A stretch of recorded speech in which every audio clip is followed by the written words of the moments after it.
Good morning, folks. It's the 2nd of November.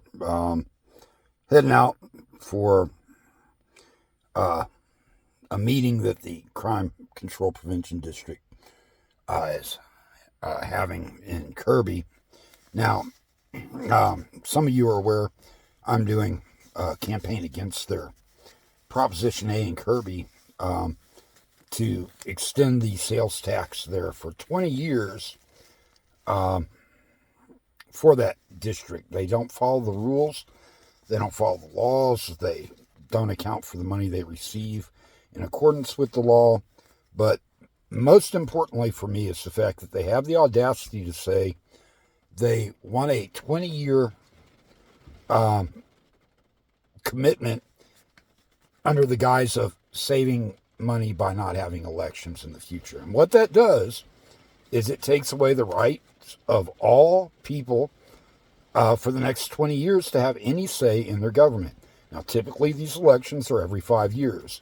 So they're going to dodge 3 elections, but that means anyone who moves into Kirby, any child who grows up there and is eligible to vote, still gets 0 say in how their tax dollars are spent. And that's wrong.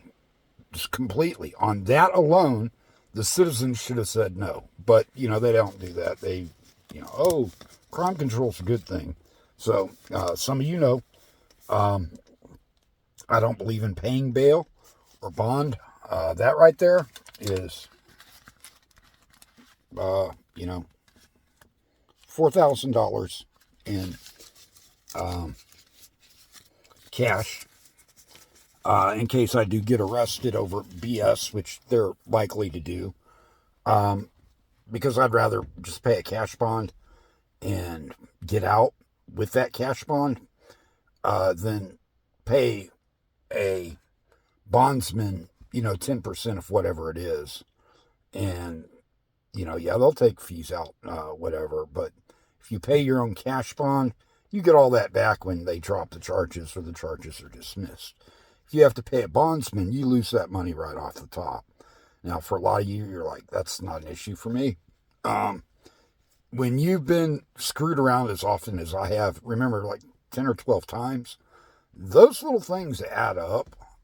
So if you're going to do what you do, you should be prepared to do it.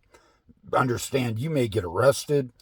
They don't care about that. What they care about is, it took away his time. You're going to lose time. You're going to lose the ability to work, your freedom, the hassle of going to court, whatever. And then they know they couldn't get a conviction anyway, but they arrest you, and then they dismiss the charges at the last opportunity.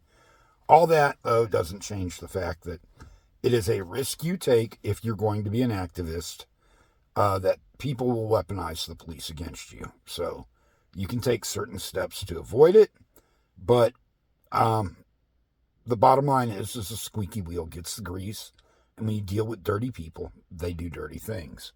We know these people are dirty. They unlawfully used the government website to campaign. They chose to leave that up for 6 days, even after being made aware of it the very next day. The president of the board used the city seal in his political ad to support or to asking people to vote again. He didn't put the state required notifications or his name or who was paid for that ad on the sign, which by law means it's not a political sign.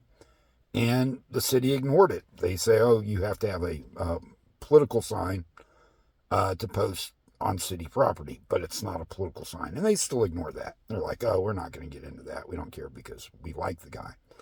However, you can darn sure bet they will bend the rules and laws for whatever reasons to kick me off the property. This is the same city whose police officer came out when I was well beyond the 100-foot mark and told me I couldn't even be on the property. I had to be 100 feet away from the property. Now, most other people would just do it. I got fortunate. That officer was willing to listen to what I was saying. He went and checked with this other officer. That officer said, oh, I don't know, let's check with code compliance. Code compliance then told him, yeah, he's right. The sad part is, I told him initially, go check with the electioneering lady. She kind of told me the same thing. And I told her, no, it's 100 feet. They knew it was 100 feet from the front door of the campaign because they're required by law to post the sign showing where that marker is. Yet, some dirty politician or citizen who didn't like my sign said, oh, we'll call the police and have the police harass him. So today, again, I'm heading out. That meeting's at 10. I'll be there. I'll campaign before it. But I'm not there at the meeting to campaign.